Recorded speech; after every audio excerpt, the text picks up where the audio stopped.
Get ready. 10 seconds.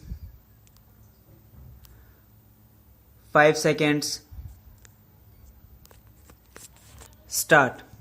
Mr. Vice Chairman, knowing the honorable mover of this resolution to be a good parliamentarian, I had expected that he would place before the House all sides of this problem. I had expected that he would no less interested in the efficiency and discipline of the administration, no less interested in the public welfare than in the interest of the civil services. But I am sorry to observe that he has taken only one view of the matter, namely the interests of the civil services alone. He has not at all dwelt upon the frightful consequences which a strike of the sort we had the misfortune to have would have had on the country and the people in general. He has spoken, no doubt, in measured terms, unlike the honorable member who sat to his right in the morning and who raised a shout wanting to make up by sound what his arguments lacked in force.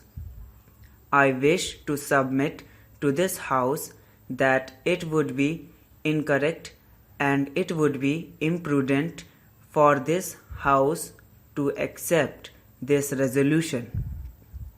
It would be incorrect because by accepting this resolution we would be laying down something bad in principle, and we would also be accepting a policy which would be suicidal and which would cut at the roots of discipline in the services.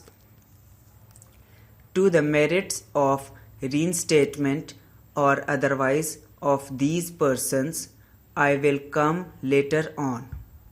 I doubt the very propriety of Parliament going into this matter. Now let us see what has happened.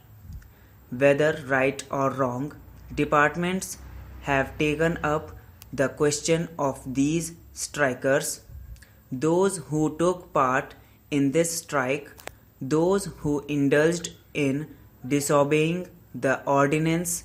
Several cases of sabotage and intimidation, including criminal ones, have been gone into, and the authorities have taken some decision.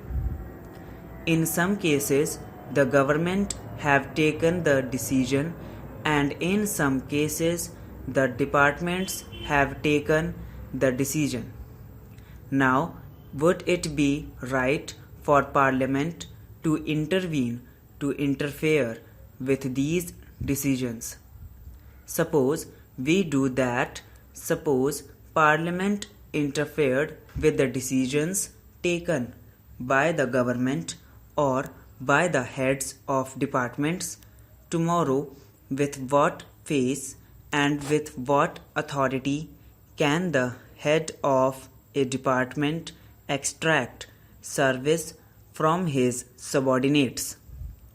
This is the question which the honorable mover must see, and also the other honorable members who have spoken in support of the resolution.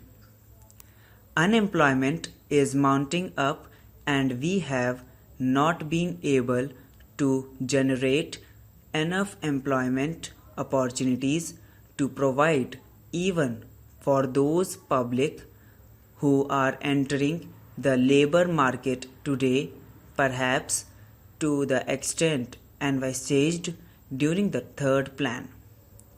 The point that I want to make is that it is not quite justifiable to take only one aspect of the third plan period, namely the exigencies of capital mobilization out of the context of the general economic situation in the country. When we are therefore making this huge tax effort, we will have to apply our mind with equal seriousness, if not more, to see that the income generation in the community as is great as is envisaged, so that the savings and investments could be effected without disturbing unnecessarily the consumption pattern in the community. Whenever there is any tax on corporations, this cry is raised, and this cry is always belied by what the industrialists themselves have claimed to be the sensitive barometer to find out the climate for capital formation. I mean the stock exchanges.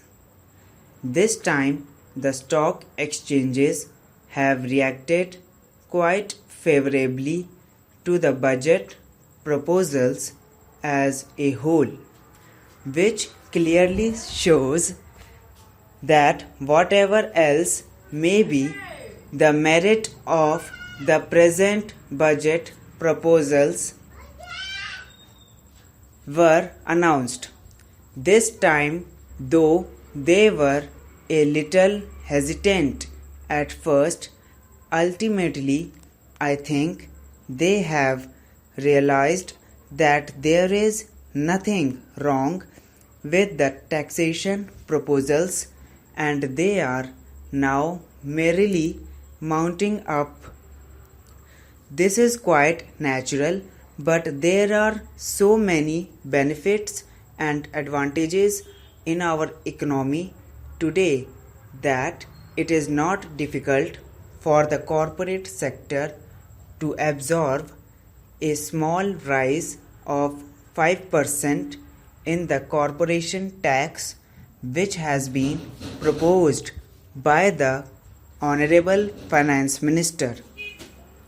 The economy of the nation today is more or less a closed economy because, due to the lack of external finances, imports have been virtually prohibited. There is a lot of planning in the country which makes risk bearing rather unlikely, and because of the regulation of the economy, internal competition is also not very great. The risk bearing capacity, which is claimed by the large yields on their investment, is almost non existent in our economy today. Our markets are expanding very fast, and the money generated is much more than the production of commodities, with the result that there are shortages in almost every commodity. It should not be difficult for the industrialists to absorb the small rise of 5% in the corporate tax.